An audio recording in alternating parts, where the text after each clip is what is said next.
ভাগ্যৱান ডিব্ৰুগড় বিধানসভাৰ ৰাইজ, সৌভাগ্যৱান ডিব্ৰুগড় সংসদীয় সমষ্টিৰ জনতা।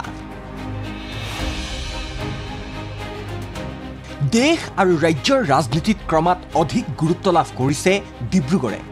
সাম্প্ৰতিক প্ৰেক্ষাপটত ডিব্ৰুগড় বিধানসভা আৰু ডিব্ৰুগড় লোকসভা সমষ্টি ৰাজ্যৰ আন বহু সমষ্টিতকৈ ৰাজনৈতিকভাৱে যে আগত আছে সেয়া জলজল পটপট হৈ আছে।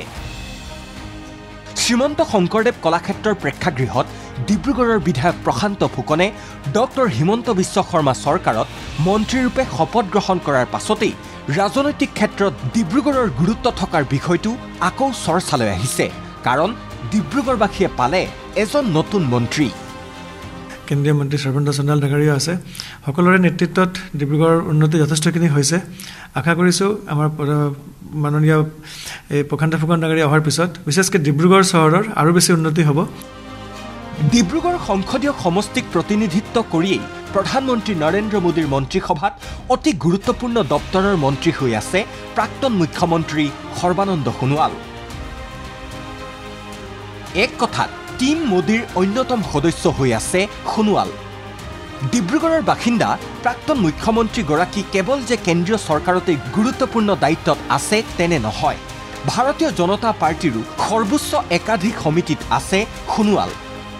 সৰ্বানন্দ সোণোৱালৰ মন্ত্ৰিত্বই ডিব্ৰুগড়বাসীক গৌৰৱান্বিত কৰাৰ সময়তেই ডিব্ৰুগড় সংসদীয় সমষ্টিৰ অন্তৰ্গত মাৰ্ঘেৰিটাৰ বাসিন্দা পবিত্ৰ মাৰ্ঘেৰিটাকো মোদীৰ মন্ত্ৰীসভাত ৰাজ্যিক মন্ত্ৰীৰূপে দায়িত্ব দিয়া হ'ল। অৰ্থাৎ আজিৰ তাৰিখত নৰেন্দ্ৰ মোদীৰ মন্ত্ৰীসভাত ডিব্ৰুগড় সংসদীয় সমষ্টিৰ দুগৰাকীকৈ নেতাই কাৰ্যনিৰ্বাহ কৰি আছে। প্ৰশান্ত ফুকনৰ উপৰি ৰাজ্যৰ মন্ত্ৰীসভাত ডিব্ৰুগড় জিলাৰ টিংখাঙৰ বিধায়ক বিমল বৰা গুৰুত্বপূৰ্ণ বিভাগৰ মন্ত্ৰী হৈ আছে।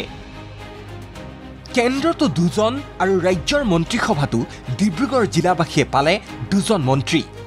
ডিব্ৰুগড় আমাৰ সাংসদীয় সমষ্টিত আমাৰ এজন কেন্দ্ৰীয় কেবিনেট মন্ত্ৰী শ্ৰদ্ধাৰ সৰ্বানন্দ সোণোৱাল ডাঙৰীয়া আছে আৰু দুজন আমাৰ অসম চৰকাৰৰ আমাৰ মন্ত্ৰী স্থান লাভ কৰিছে। গতিকে বিমল বৰা ডাঙৰীয়া আৰু বৰ্তমান আমাৰ প্ৰশান্ত ফুকন ডাঙৰীয়া আমি যথেষ্ট গৌৰৱান্বিত। গতিকে আৰু তেখেতলোকৰ নেতৃত্বত আমাৰ যথেষ্ট ডিব্ৰুগড় লোকসভা সমষ্টিত উন্নয়ন হৈছে। গতিকে আমি যথেষ্ট গৌৰৱ অনুভৱ কৰিছোঁ।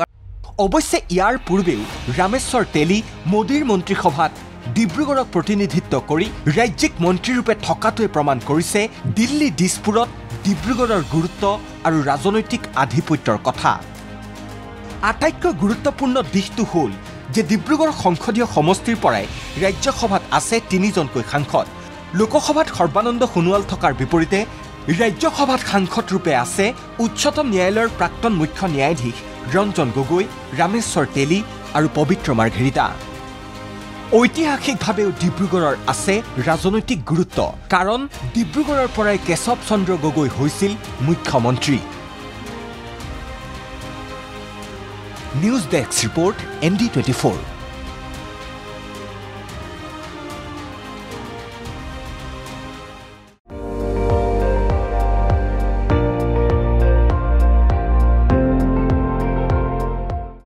আপুনি চাই আছে ND24, সৰ্বশ্ৰেষ্ঠ নহয় সৰ্বোত্তমৰ দৌৰ।